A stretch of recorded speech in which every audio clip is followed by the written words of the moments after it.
Hello everyone, welcome to our channel Current Affairs Updated. This is me Madhu Joshi and today we are going to start our next book. तो जैसे कि हमने last book में complete किया कि किस तरीके से हमें कंसेप्ट्स को समझना है, हमने रिसर्च मेथड्स किए, बहुत सारी चीजें की, राइट। आई होप आपको वो समझ में आए और आपने सबने नोट्स भी बनाए होंगे। सो इस लेक्चर में हम स्टार्ट करेंगे हमारा first chapter, that is social structure, stratification and social processes. तो इन सब चीजों के बारे में मैं आपको बता चुकी हूँ, लेकिन अब जो ये बुक है ये हमें डिटेल में करवाएगी कि किस तरीके से हमें इन चीजों को हैंडल करना है। तो आइए स्टार्ट करते हैं।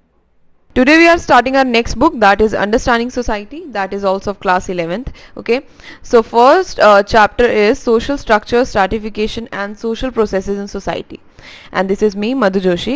So जैसे कि मैंने आपको बताया था कि social structure के अंदर social institutions, norms, values, beliefs, culture, ये सब मिलकर एक structure तैयार करते हैं, उसको हम social structure बोलते हैं, right?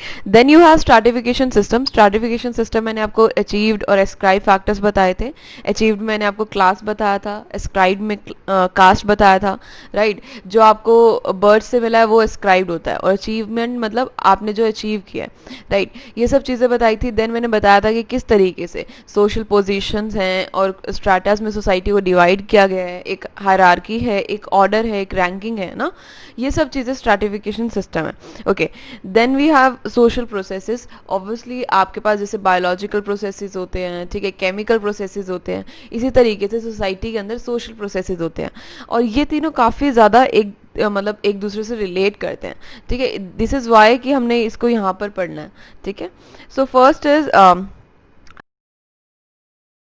Understanding society. Okay, so first why do we need, like why are we studying the sociology thing, right? क्यों हम पढ़ रहे हैं इस डिसिप्लिन को, क्यों पढ़ रहे हैं?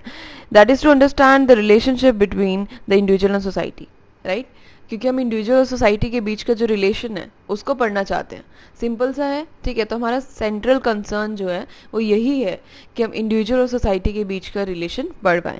ओके, सो C.W. मिल्स ने कहा था कि अगर आपको किसी चीज को पढ़ना है, ठीक है, so you should know the biography and history, ठीक है। अगर आपको उसकी बायोग्राफी और हिस्ट्री पता होगी तो आप इजीली उसको डील कर पाओगे और आप उसको प्रेजेंट से रिलेट कर पाओगे। दैट्स हाउ कि हम जब भी कोई थिंकर पढ़ेंगे, ठीक है, अभी हमारे पास इसमें भी चैप्टर है, ठीक है, जिसमें कुछ थिंकर्स हैं, तो जब उनको पढ़ेंगे तब उनकी बायोग्राफी देखेंगे, ठीक है। बायोग्राफी से आपको बहुत सारा कंटेंट मिलता है, देन आपको समझ में आने लगता है कि जो भी थिंकर है उसने ऐसा क्यों बोला होगा या किसका इन्फ्लुएंस था उस पर, राइट? तो कैसी कैसी चीज़ें उसने प्रोड्यूस की, ये सब चीज़ें हमें फैक्टर्स जो है देखने हैं। Okay, so there are some questions. First question is what extent the individual constraint by. Okay, कितने एक्सटेंट तक आपको लगता है कि इंडिविजुअल जो कॉन्स्ट्रेंट है? कॉन्स्ट्रेंट का मतलब है कि जैसे सोसाइटी का दबाव है ना, आप उस सोसाइटी के बाउंडेशंस मतलब लगी हुई हैं, ठीक है, आप उतने ही बाउंड्री में रिवॉल्व करते हो, इन द सेंस कि आप उसी में काम करते हो, ठीक है, उस लिमिट को नहीं तोड़ सकते हो, कुछ लिमिट है ना। वो कॉन्स्ट्रेंट का मतलब ये होता है कि दबाव बेसिकली। तो ऐसा क्या है, ठीक है, कहाँ तक इंडिविजुअल कॉन्स्ट्रेंट है? ओके, सो ये आपको बताना है कि आपको क्या लगता है कि कहाँ पे आपने पढ़ा है कि इंडिविजुअल कॉन्स्ट्रेंट था, ठीक है। Then second is what extent she और he is free of the social structure. तो आपको क्या लगता है कि इंडिविजुअल फ्री है सोशल स्ट्रक्चर से या नहीं है? क्योंकि जो सोशल स्ट्रक्चर है उसमें सोशल इंस्टीट्यूशंस हैं, नॉर्म्स हैं, वैल्यूज हैं, बिलीव्स हैं, कल्चर है। तो क्या आपको लगता है कि इंडिविजुअल फ्री रहेगा सोशल स्ट्रक्चर से? नहीं होगा फ्री, क्योंकि उसको जितनी भी चीज़ें हैं, ठीक है, जितना भी जो ये बिलीव्स हैं या फिर आप कह लो कल्चर है, वैल्यूज हैं, ये सब जिससे मिला है, ठीक है, वही तो सोशल स्ट्रक्चर है, तो वो उससे अलग कैसे हो सकता है?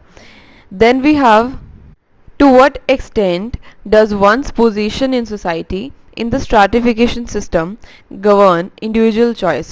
अब देखो, आपकी जो भी पोजीशन है सोसाइटी में XYZ, ठीक है, अब वो एक स्ट्रैटिफिकेशन सिस्टम का भी पार्ट है, राइट? उसमें इंडिविजुअल चॉइस कितना चलता है, ये चीज़ वो पूछना चाह रहे हैं कि मतलब इनका जो आज बेसिक जो कंसर्न है वो क्या है, ये जानना कि आप कितना ज़्यादा कॉन्स्ट्रेंट हो सोसाइटी की तरफ से, ठीक है, सोसाइटी आप पर कितना दबाव डालती है, क्यों सोसाइटी की वजह से आप इतना लाइक एक बाउंड्री में रह जाते हो, ठीक है, और क्या आपकी पोजीशन जो है, आपके जो ये स्ट्रैटिफिकेशन सिस्टम है इसके अंदर आपकी जो भी पोजीशन है, क्या उससे कोई इंडिविजुअल चॉइस रिलेटेड है?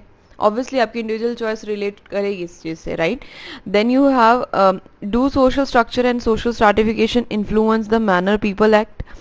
अब सोशल स्ट्रक्चर के अंदर तो मैंने बताया ना कि सोशल इंस्टीट्यूशंस आ गए, नॉर्म्स आ गए, वैल्यूज आ गए, बिलीफ आ गया, कल्चर आ गया, सोशलाइजेशन, ये सब चीज़ें जो एक पैटर्न आपका बिहेवियर बना देती हैं, ठीक है, एक पैटर्न में ले आती हैं, वो सोशल स्ट्रक्चर है। और सोशल स्ट्रैटिफिकेशन मैंने बताया था कि किस तरीके से आप एक पोजीशन पर हो तो आपके साथ आपके पोजीशन के साथ कुछ ना कुछ स्टेटस भी होगा, ठीक है, आपके पास कुछ ड्यूटीज भी होंगी, रिस्पॉन्सिबिलिटीज होंगी, आप एक हायरार्की में सेट हो गए हो, राइट, आपको एक रैंक और ऑर्डर मिल चुका है। तो वो सब चीज़ें क्या आपके मैनर को इन्फ्लुएंस करेंगे कि किस मैनर में आप बिहेव कर रहे हो, ऑब्वियसली करेंगे, क्योंकि आपका स्टेटस उससे रिलेटेड है, ठीक है। आपका बिहेवियर जो है, इवन अगर आप बोलोगे तो आपका स्कूल्स, यूनिवर्सिटीज़ या कॉलेजेस में जब हम जाते हैं तो हमारा बिहेवियर कुछ अलग होता है in comparison to the behaviour that is in the family members, like with the family members, right. तो ये सब चीज़ें डिफर करती हैं। ये डिफर क्यों करती हैं? क्योंकि हम सोशल स्ट्रक्चर देख रहे हैं, अपनी पोजीशन देखते हैं, राइट, तो वो सब चीज़ें डिफर करती हैं, तो ऑब्वियसली इन्फ्लुएंस करता है। Then the last is do they shape the way individuals cooperate, compete and conflict each other? क्या ये सब जो चीज़ें हैं ये आपको इन्फ्लुएंस करती हैं या शेप करती हैं इस चीज़ को कि आप कितना लोगों के साथ कॉपरेट करोगे, कितना compete कर पाओगे, कैसे कॉन्फ्लिक्ट में चले जाओगे? ऑब्वियसली स्ट्रैटिफिकेशन सिस्टम तो ये सब चीज़ें लेकर आता है। Cooperation with the community, right, जो आपके मेंबर्स है, जो आपके साथ में हैं या आपके क्लास या आपके कास्ट में लाई कर रहे हैं, राइट, उनके साथ आप कॉपरेट भी करोगे, ठीक है, compete भी करोगे, और भी जो लोग हैं, ताकि आप हायरार्की में थोड़ा और ऊपर चले जाओ, राइट, मोबिलिटी आप चाहते हो, ठीक है, कि आप अभी आपका स्टेटस बहुत लो है, ठीक है, लेकिन आपने बहुत ज़्यादा वेल्थ कमा लिया, लाइक आपके पास बहुत पैसा आ गया, ठीक है, देन आप क्या करोगे, आप एक हायरार्की में क्लास की तरफ से आप ऊपर चले जाओगे, लाइक आप हायर क्लास में आ जाओगे, तो दैट इज़ मोबिलिटी, है ना। तो मोबिलिटी की वजह से तो आप ये कंपटीशन तो आएगा ही ना मोबिलिटी के लिए, तो compete भी करोगे। देन कन्फ्लिक्ट, ऑब्वियसली इन चीज़ों के लिए आप जब एस्पायर करते हो तो ऑब्वियसली इतने रिसोर्सेज नहीं है सोसाइटी में कि वो सब चीज़ों के लिए, सब लोगों के लिए पूरे हो पाए, तो वो कन्फ्लिक्ट क्रिएट करते हैं, ठीक है। तो ये सब चीज़ें पता होनी चाहिए। तो social structure plus social stratification, जब सोशल स्ट्रक्चर आपके पास है, उसके अंदर स्ट्रैटिफिकेशन सिस्टम है, तो देन ये एक सोशल प्रोसेस बन जाता है, ठीक है। सो आज बेसिकली हम डिस्कस करेंगे पहले सोशल स्ट्रक्चर और स्ट्रैटिफिकेशन, देन हम डिस्कस करेंगे cooperation, competition and conflict, okay. So next we have this social structure and stratification. Okay, so social structure and stratification, it points to the fact that society is structured, right, जब भी आपके पास आप society में देखोगे तो आपको पता चलेगा कि सोसाइटी एक स्ट्रक्चर में, लाइक सोसाइटी का एक स्ट्रक्चर है पर्टिकुलर, ठीक है। अब उस स्ट्रक्चर को हमें पढ़ना है, क्योंकि देखो स्ट्रक्चर का मतलब क्या होता है कि आपके पास कुछ रेगुलरिटीज़ हैं, ठीक है, देन पैटर्न्स है कुछ सोसाइटी में जो आप देखते रहते हो, जो रिप्रोड्यूस होते रहते हैं बार बार, ठीक है, तो एक सोशल प्रोसेस का पार्ट बन जाता है, तो दैट मीन्स एक स्ट्रक्चर में आप लाई करते हो, ठीक है।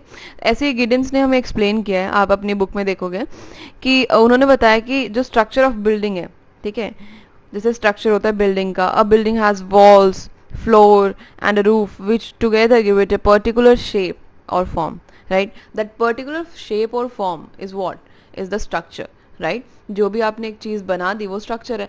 अब ये बहुत छोटी छोटी चीज़ें हैं, देखो आप क्योंकि बहुत बार क्या होता है, कन्फ्यूजन हो जाती है कि हम लोग कैसे पढ़ रहे हैं, सोशल स्ट्रक्चर में क्या बता रहे हैं, सोशल सिस्टम का क्या मतलब है।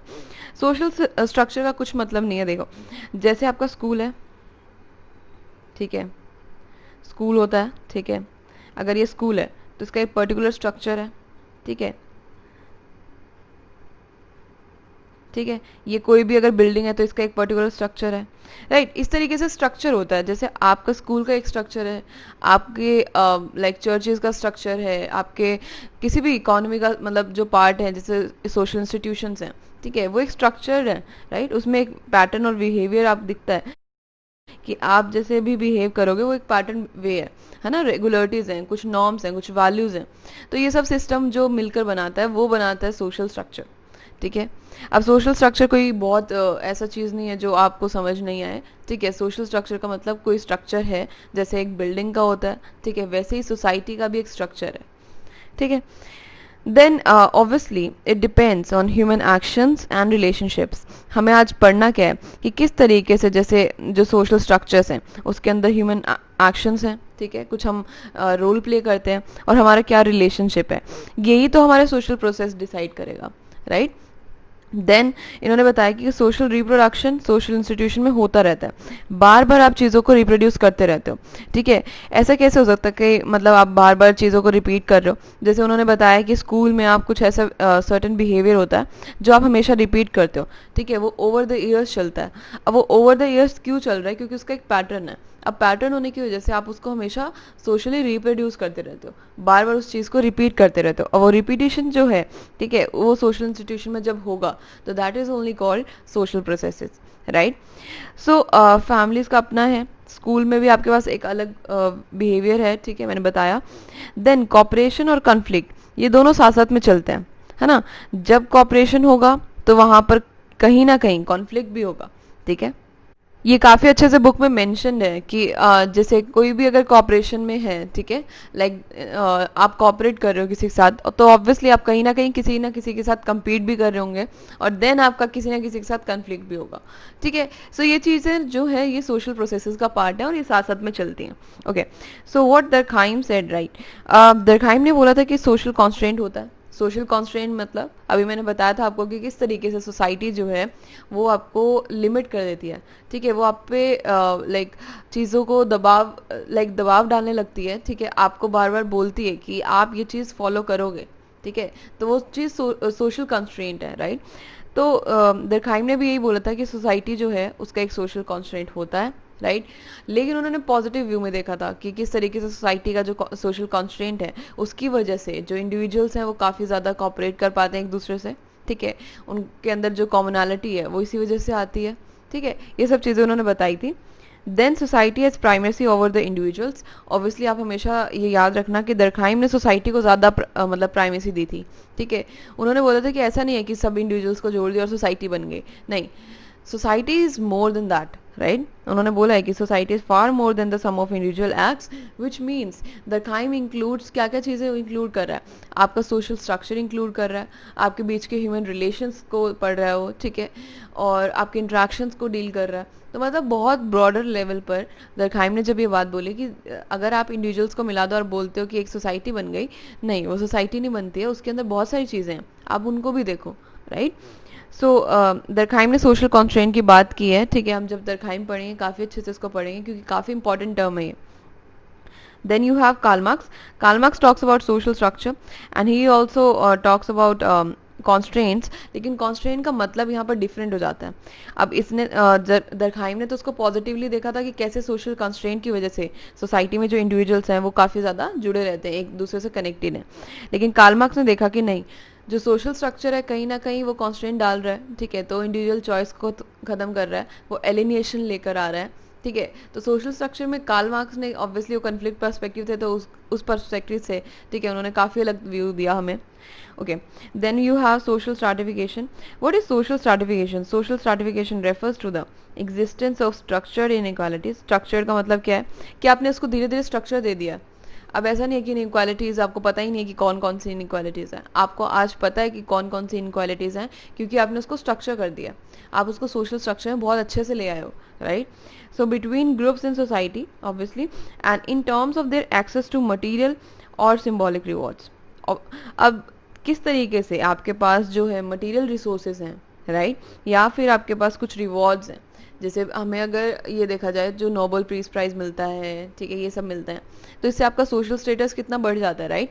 तो सोशल स्टेटस जो है, ठीक है, उसके साथ साथ ये बोल रहे हैं कि किस तरीके से जो मटेरियल रिसोर्सेज हैं, आपके पास कोई चीज़ है, ठीक है, जैसे आजकल बहुत ज़्यादा मटेरियल पर हम डिपेंड रहने लगे हैं क्योंकि कंजम्पशन बहुत ज़्यादा हो गई है. सो कंजम्पशन में आप देखोगे किस तरीके से पर्टिकुलर चीज़ को लेकर आने से बोलते हैं कि अगर हम ये चीज़ पर्टिकुलर चीज़ पर ले लें, ठीक है, तो सबको लगा कि हमारा सोशल स्टेटस जो है वो बढ़ जाएगा सोसाइटी में, सबको लगा कि हमारे पास काफ़ी हम फाइनेंशियली स्ट्रॉन्ग हैं, ठीक है. ये सब चीज़ें होती है. लाइक कॉन्स्पिक्यूअस कंजम्पशन भी बताया था वेबलेन ने, ठीक है, अगर आप देखना चाहो तो वो भी देख सकते हो. Okay, then you have next is okay Max Weber. Okay, Max Weber talks about advantages which can be distributed unequally. देखो इन्होंने काफी अच्छे से हमें बताया क्लास स्टेटस एंड पावर में, ठीक है, कि किस तरीके से जो इनइक्वालिटीज हैं वो स्टैब्लिश होती हैं। सोशल स्ट्रैटिफिकेशन सिस्टम में हम पढ़ेंगे मैक्स वेबर को काफी अच्छे से कि उन्होंने क्या क्या चीजें बोली थी। लाइक उन्होंने बोला कि लाइफ चांसेस डिफर कर जाते हैं। लाइफ चांसेस का मतलब क्या है कि आपको क्या क्या अपॉर्चुनिटीज मिल रही हैं, आप क्या क्या चीज कर पा रहे हो, आपके पास क्या क्या एक्सेस है, ठीक है। लाइफ चांसेस ऑब्वियसली डिपेंड करता है और इसी की वजह से अनइक्वल है हम लोग, क्योंकि हमारे पास अलग अलग लाइफ चांसेस हैं। देन हमारे पास अलग अलग सोशल स्टेटस है, इसीलिए हम लोग अनइक्वल हैं, ठीक है, इनइक्वालिटीज बहुत ज्यादा है। Then you have political influence. Basically political influence से मतलब है पावर, ठीक है। आपके पास जब पावर होगी तो आपके पास अलग पॉइंट ऑफ व्यू रहेगा, ठीक है, आप सोसाइटी में ज्यादा पावरफुल होंगे तो आपका स्टेटस भी वरी करेगा, ठीक है। तो ये सब चीजें। Then you have two ways of understanding social processes in sociology. First is social structure. क्या बोल रहे हैं वो कि सोशल स्ट्रक्चर के अंदर आपके पास कॉपरेशन है, कंपटीशन है, कॉन्फ्लिक्ट है, राइट। अब उस कॉन्फ्लिक्ट, कॉपरेशन और कंपटीशन से एक सोशल प्रोसेस बन रहा है, राइट। ये प्रोसेस चलता रहता है सोसाइटी में। तो इसमें अलग अलग पर्सपेक्टिव के साथ हम पढ़ेंगे कार्ल मार्क्स और डर्कहाइम, ठीक है। और इन दोनों का पर्सपेक्टिव अलग अलग है, बिकॉज एक कॉन्फ्लिक्ट पर्सपेक्टिव से है और एक फंक्शनलिस्ट पर्सपेक्टिव से। अब दोनों कॉपरेशन के बारे में क्या बोलते हैं, देखो कॉपरेशन के बारे में कार्ल मार्क्स सेड कि cooperation change in forms from one historical society to another. क्योंकि कार्ल मार्क्स ने हमें स्टेजेस एक्सप्लेन किए थे, राइट, जिसके अंदर सोसाइटी चेंज हुई है। Primitive communism, then slavery, then feudalism, capitalism, ठीक है, जो आज चल रहा है। तो इसके अंदर काफी सारे वेरिएशंस दिखाए उन्होंने कि किस तरीके से एक जो स्टेज है, ठीक है, वो दूसरे स्टेज से कैसे मतलब चेंज है, ठीक है, कैसे फॉर्म्स ऑफ रिलेशन जो है वो चेंज हुए हैं। बहुत सारी चीजें बताएंगे, वो हम करेंगे आगे जब हम कार्ल मार्क्स पढ़ेंगे। तो अभी के लिए इतना याद रखो कि कॉपरेशन जो है वो चेंज होता रहता है, राइट। कॉपरेशन चेंज होने से रिलेशन चेंज होते हैं। ये चीज उन्होंने बताई थी। इन्होंने बोला कि डोमिनेंट सेक्शन जो है हमेशा वो पावरफुल रहते हैं और उन्हीं की वजह से जो सोशल प्रोसेसेस है उनमें चेंज आता रहता है। तो ये जो कॉपरेशन है, ठीक है, ये डोमिनेंट सेक्शन के लिए ही है। अगर स्ट्रक्चर के साथ आप वो देखोगे कॉपरेशन, तो वो एक डोमिनेंट सेक्शन ही कर पाता है। बाकी सब लोगों के लिए यहाँ पे इनइक्वालिटीज हैं, ठीक है, इसीलिए वो जो अपनी एग्जिस्टेंस है, ठीक है, उसको इतना स्ट्रांग नहीं बना पाते हैं। Okay, individuals and groups are placed differentially. Obviously social structure में आपने लोगों को, ठीक है, ग्रुप्स को बहुत अलग से डिफरेंट डिफरेंट प्लेसेस पर लाइक उनको आपने प्लेस किया हुआ है। अब उस हायरार्की, उस रैंकिंग, उस ऑर्डर को कार्ल मार्क्स बिल्कुल निगेट करते हैं, राइट। सो फंक्शनल पर्सपेक्टिव लेकिन दूसरी चीज बताता है हमें, ये बोलता है कि भाई सिस्टम की रिक्वायरमेंट है।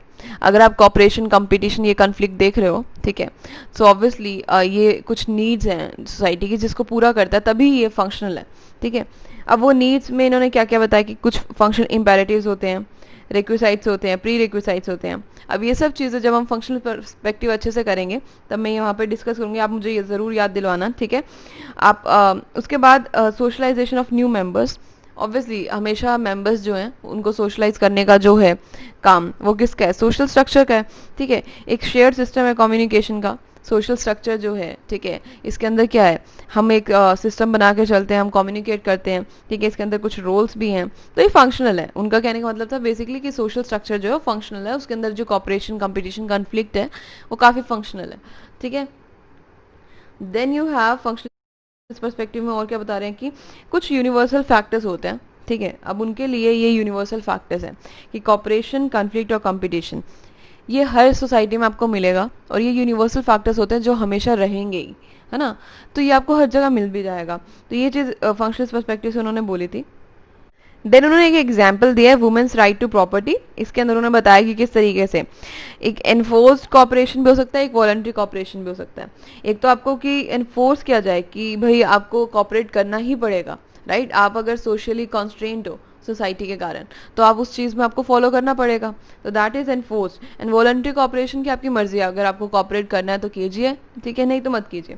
सो रिफ्यूजल ऑफ प्रॉपर्टी।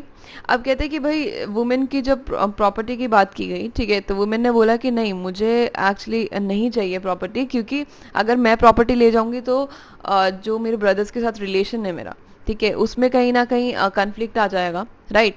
सो इसीलिए उन्होंने रिफ्यूज कर दिया। तो रिफ्यूज करने का जो रिफ्यूजल ऑफ प्रॉपर्टी है, इन्होंने क्या बोला कि इसको हम बोलेंगे अकोमोडेशन। अब अकोमोडेशन क्यों बोलेंगे, क्योंकि उनको पता है कि मतलब उनको सेंस है कि किस तरीके से कॉन्फ्लिक्ट पैदा हो सकता है, राइट। आपको पता है कि अगर आप ये चीज कर दोगे तो कॉन्फ्लिक्ट हो जाएगा, इसी वजह से आप उस चीज के लिए रुके हुए हो। तो दैट इज व्हाट, वो भी एक तरीके से कॉन्स्ट्रेंट ही है ना आपके अंदर, जो लाइक जो वैल्यूज हैं, जो सिस्टम है, ठीक है, उसके अंदर कहीं ना कहीं आपको लग रहा है कि ऐसा होगा, अगर मैं ऐसा करूं तो दैट मीन्स कि कन्फ्लिक्ट का मुझे लाइक कन्फ्लिक्ट फेस करना पड़ेगा, इसीलिए आप उसको फेस ना करने की बजाय आप उसको उस चीज़ को परस्यू करते हो, दैट इज कॉल्ड अकोमोडेशन। ठीक है, तो इन्होंने ये बताया। Then you have cooperation and division of labour. Okay, so इन्होंने बोला कि देखो ये दरखाइम का कंसेप्ट है डिवीजन ऑफ लेबर, ठीक है, उन्होंने हमसे सबसे पहले दिया था, ये उनका फर्स्ट वर्क रहा था ये। तो corporation and division of labour में देखो उन्होंने क्या बताया, उन्होंने बोला कि वही डिवीजन ऑफ लेबर है लेकिन फिर भी कॉपरेशन है सोसाइटी में, और इस डिवीजन ऑफ लेबर से ही कॉपरेशन चल रहा है। अब कैसे हो रहा है ये देखो, cooperation is the most pervasive and continuous social process. It is a social interaction whereby two or more persons work together to achieve a common goal। ठीक है, कि एक ऐसे टाइप की सोशल इंट्रैक्शन जहाँ पे बहुत लोग मिलकर कुछ कॉमन गोल अचीव करना चाहते हैं, राइट। तो उन्होंने बोला कि डिवीजन ऑफ लेबर जो पहले था, ठीक है, उसके अंदर काफ़ी सारी चीज़ें थी जिससे कॉपरेशन हुआ। अब वो उन्होंने अलग अलग सोसाइटीज़ में बताया। देखो दरखाई में बात करते हैं कलेक्टिव कॉन्साइंस की। अब कलेक्टिव कॉन्साइंस क्या है, देखो आपकी कॉन्शियसनेस में, ठीक है, जब कलेक्टिविटी वाली फीलिंग आती है कि हाँ हम सब लोग को साथ रहना चाहिए, ठीक है, ये कलेक्टिव कॉन्साइंस है कि हम लोगों का जो शेयर्ड बिलीव्स हैं, शेयर्ड वैल्यूज हैं, शेयर्ड कल्चर है, वो क्या है, वो कलेक्टिव कंसाइंस प्रोड्यूस करते हैं, राइट। सो ये भी हम टर्म काफ़ी इंपॉर्टेंट है, ये करेंगे दरखाइम के टाइम पर।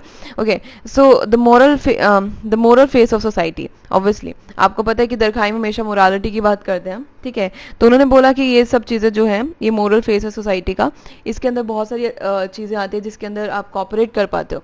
तो मोरालिटी से बेसिकली उन्होंने यही बताया था अभी के लिए, आप इतना समझ लो कि वो कॉपरेशन की बात कर रहे हैं। तो कहते हैं कि division of labour, dual is division of labour, it implies cooperation, ठीक है, इससे कॉपरेशन होता है, ठीक है, सोसाइटी में जो है कॉपरेट करते हैं लोग। अब उन्होंने दो सोसाइटीज बताई थी हमें, एक मैकेनिकल सोलिडारिटी थी एक सोसाइटी में और एक में ऑर्गेनिक। अब मैकेनिकल सोलिडारिटी जो थी वो प्रिमिटिव सोसाइटीज में थी, ठीक है, सिमिलैरिटीज थी वहाँ पर, क्योंकि वहाँ पे सिमिलैरिटीज हुआ करती थी, लाइक लोगों के पास इक्वल एक्सेस हुआ करता था, राइट, सभी के पास सेम से रिसोर्सेज हुआ करते थे, तो सभी सिमिलैरिटीज की वजह से साथ में रहते थे। ऑब्वियसली आप देखते हो ना कि सिमिलैरिटीज की वजह से हम कितना लाइक अटैच हो जाते हैं एक दूसरे से।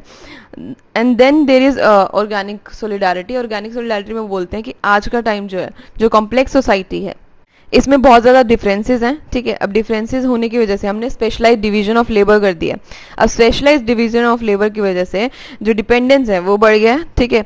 तो तब भी हम लोग क्या कर रहे हैं, कॉपरेट कर रहे हैं। तो पहले सिमिलैरिटीज की वजह से कॉपरेशन था, आज हमारा डिफरेंसेस की वजह से कॉपरेशन है, क्योंकि हम डिपेंडेंट हैं, ठीक है।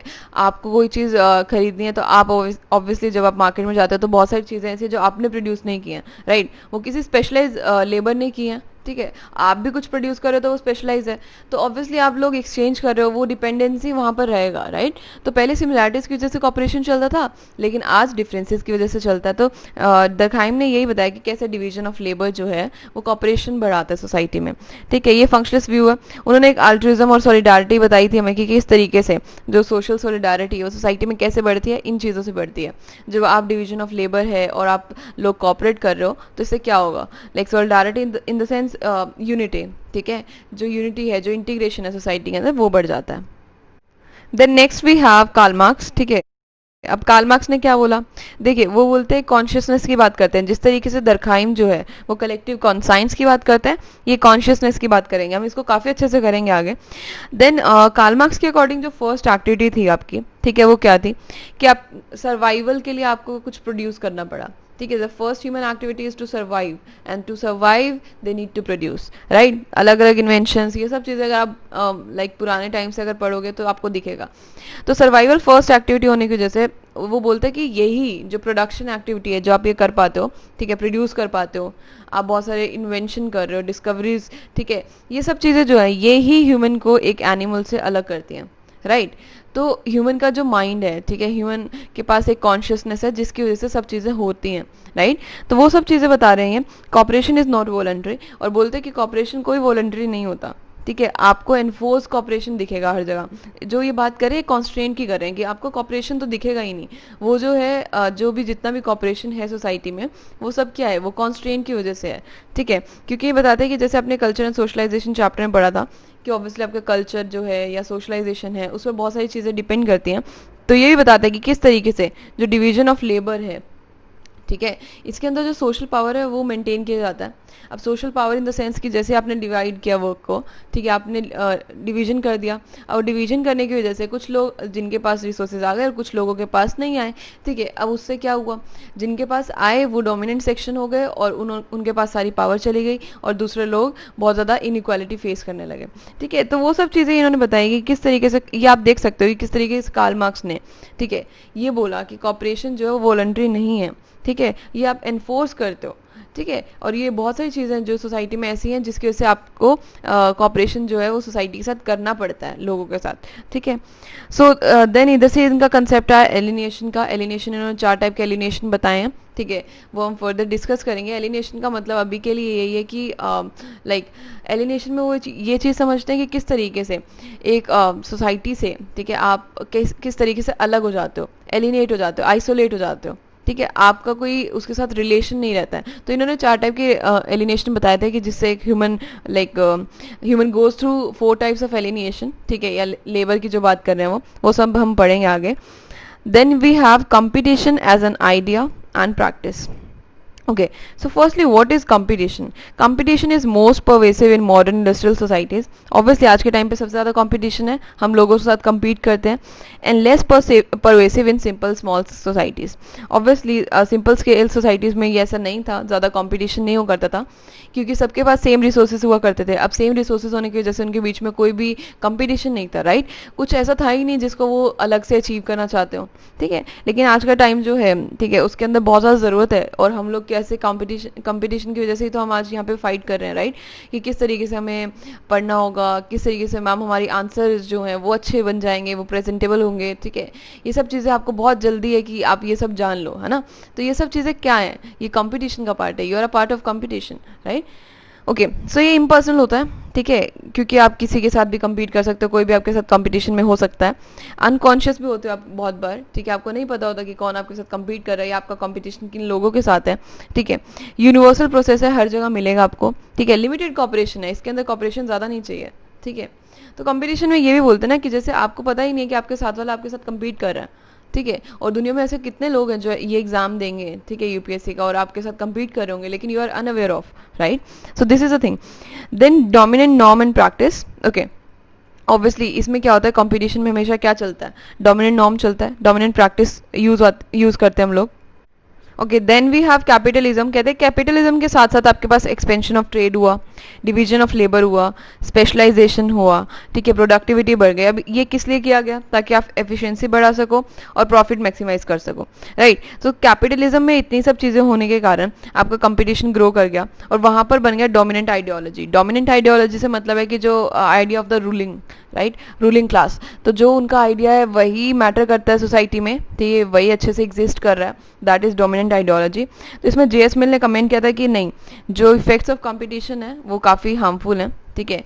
उन्होंने देखा कि किस तरीके से मॉडर्न कंपटीशन को हम देख रहे हैं और हर कोई एक दूसरे से फाइट कर रहा है, ये आपके बुक में एग्जाम्पल गिवन है, ठीक है।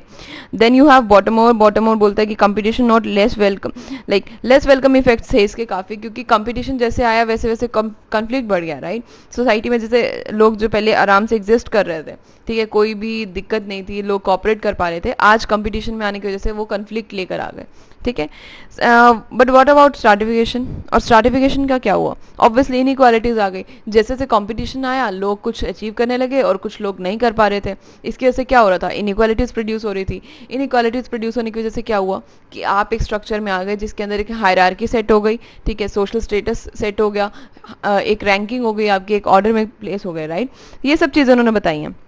Then you have conflict and corporation.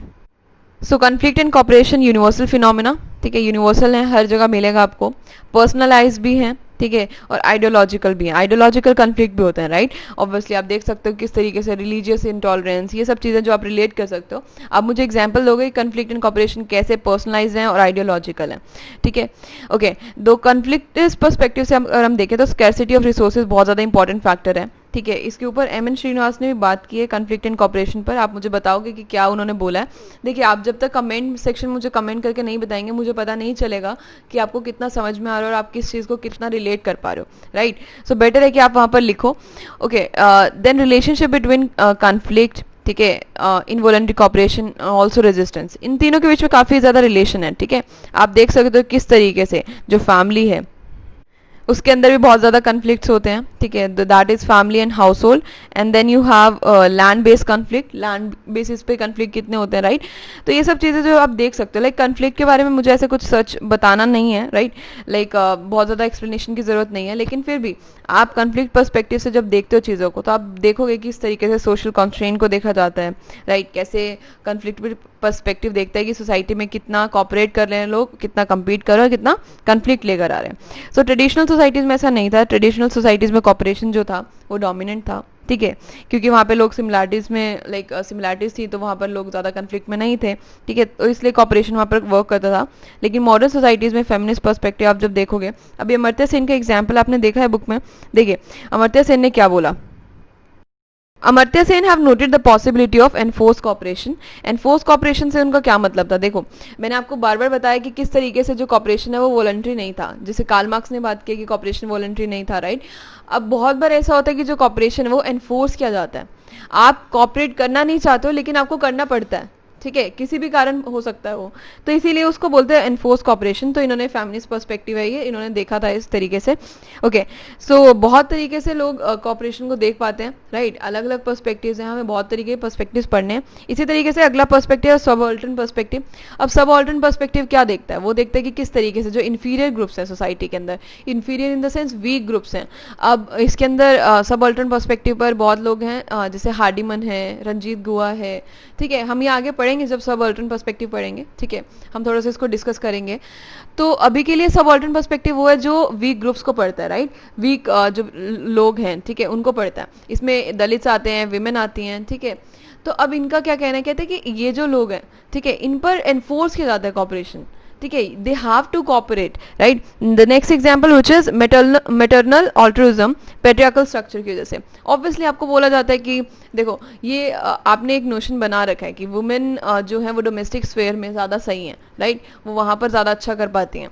लेकिन जो पैट्रियार्कल स्ट्रक्चर है, क्या ये इसके पीछे नहीं है? लाइक किसने इसको ऐसा बताया कि जो वुमेन है वो डोमेस्टिक स्फेयर में और जो इमोशनल रोल प्ले करती हैं, ये सब चीजें किसने सेट की हैं? ये पैट्रियार्कल स्ट्रक्चर ने की है। अब पैट्रियार्कल स्ट्रक्चर की वजह से क्या हुआ? जो मैटरनल ऑल्ट्रुइज्म है वो बन गया, राइट। अब जो है वुमेन वो काफी ज्यादा कॉपरेट करती हैं। उनके ऊपर एक चीज आप देख रहे हो कि कॉन्स्ट्रेंट है, एनफोर्स कॉपरेशन है, चाहे उनको वो चीज करनी हो या नहीं करनी हो। जो पैट्रियार्कल स्ट्रक्चर है वो इसको सेटिस्फाई करता है कि आप यही कर सकते हो और आपको यही करना चाहिए, राइट। तो this is something called enforce cooperation. So ये प्रोसेसेस जो है ये नेचुरल नहीं है, यही बोलना चाहते हैं वो। एक उन्होंने ये टेक्नोलॉजी का काफी अच्छा बताया कि किस तरीके से जब टेक्नोलॉजी आई, ठीक है, आप इंडस्ट्रियल रेवोल्यूशन देखोगे, ये सब चीजें देखोगे तो आपको पता चलेगा कि बहुत सारा जैसे मॉडर्न टेक्नोलॉजी आई, हमने बहुत ज्यादा डेवलप किया, राइट। जैसे जैसे डेवलपमेंट हुई वैसे वैसे क्या हुआ? कॉपरेशन की नेसेसिटी खत्म होने लगी।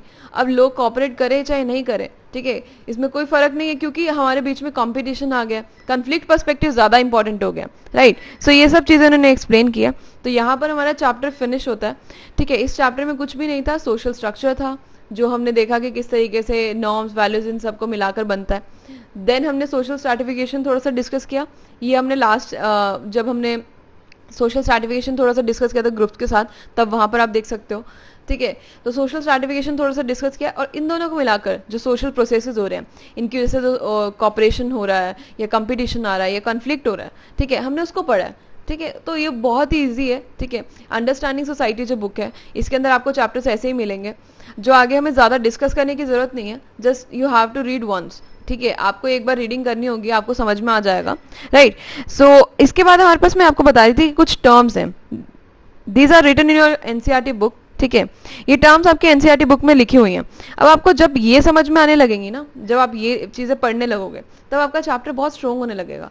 ठीक है, तो ये मेरी एडवाइस है कि आप सबसे पहले चैप्टर जैसे आपने किया, ठीक है, बहुत लोग अब डाउट्स में पूछेंगे कि मैम कैसे आंसर्स को कैसे अप्रोच करना है, मैम कैसे हम अपने आंसर राइटिंग को बहुत अच्छा बना सकते हैं। ठीक है मैम, हमें क्या चीज नोट करनी है और क्या चीज नहीं नोट करनी है, राइट। ये जो बेसिक क्वेश्चन है इनका आंसर है ये कि देखिए, सबसे पहले आपने अगर लेक्चर देखा है तो आपको एक समरी पता चल गई कि चैप्टर में है क्या। ठीक है, अब आपकी मर्जी है कि आप पहले चैप्टर देखना चाहते हैं, अगर आप इतना होल्ड कर सकते हैं, या फिर या आप ऐसा कीजिए कि आप चैप्टर के साथ साथ ठीक है, आप बुक देखिए, आप बुक को रीड करो और चैप्टर देखते जाओ, ठीक है, जो लेक्चर है वो देखो, तो आपको इससे क्या होगा, इससे ज्यादा क्लैरिटी मिलेगी। देन आपने चैप्टर और लेक्चर दोनों कर लिया, अब आपकी क्या ड्यूटी है, देखो आपको मैंने बताया कि मार्क आपको नहीं करना आप एनसीईआरटी में भी, ठीक है, इसलिए आपको वहां से टर्म्स उठानी है, उनका मीनिंग ढूंढना है, उनको कंप्लीट करना है, ठीक है। सो इसी तरीके से जब आप वो टर्म्स लिखोगे तब उसके अंदर आप इनकी डेफिनेशंस लिख सकते हो, राइट। ये कुछ ऐसा है कि आपको लगेगा कि ये तो बुक में है, हमें लिखने की जरूरत नहीं है, लेकिन अगर आप इसको पढ़ोगे और लिखोगे तो आपको और भी अच्छे समझ में आएगा। तो वही सब चीजें हैं, ये आप पे डिपेंड करता है कि आपकी क्या स्ट्रैटेजी है, ठीक है। सो बेसिकली मेरी यही एडवाइस है, इसको पढ़ा करो, आपके पास ऐसे कुछ टर्म्स हैं एनसीईआरटी में जो काफी इंपॉर्टेंट हैं, ठीक है, ये काफी इंपॉर्टेंट टर्म्स आपको देते हैं पीछे, ठीक है, चैप्टर के। सो आई थिंक आपको ये करना चाहिए, ठीक है, इससे आपका जो कंसेप्ट है वो काफी क्लियर होगा। और अगर आपको कोई भी डाउट है तो आप कमेंट सेक्शन में कमेंट कीजिए, ठीक है, आप वहाँ पर क्वेश्चंस पूछिए, ठीक है। जब तक आप क्वेश्चंस नहीं पूछेंगे मुझे पता नहीं चलेगा कि आपने चैप्टर पढ़ा है या नहीं पढ़ा, आपको समझ में आया है या नहीं आया, राइट। सो बेटर है कि आप ये लिखने की बजाय कि लेक्चर अच्छा था या कुछ भी, आप ये लिखें कि आपके डाउट्स क्या हैं, आपको क्या समझ में आया, या फिर कोई अगर आपकी एडवाइस है तो वो भी एक्सेप्टेबल है, ठीक है, आप बता सकते हैं। सो बिब्लियोग्राफी भी आपकी एक चीज़ है जो मैंने बताई थी आपको करनी है, ठीक है। आप अब वो आप अपनी स्ट्रैटेजी बनाकर चलो कि आपको किस तरीके से बुक्स और थिंकर से डील करना है। अब फिर आप ये चीज़ नहीं बोल सकते ना कि आपको ज़्यादा थिंकर्स नहीं पता, राइट। आपकी बुक में ही है, आपके सामने एग्जाम्पल्स गिवन है, ठीक है, आपको बस वहां से उठाना है और पढ़ना है, तो वो चीज़ बहुत ईजी है। तो आप एनसीईआरटी के थ्रू बहुत थिंकर्स पढ़ सकते हो, तो ये चीज़ आपको देखनी है। So thank you for watching this lecture, please do like, subscribe and share, thank you.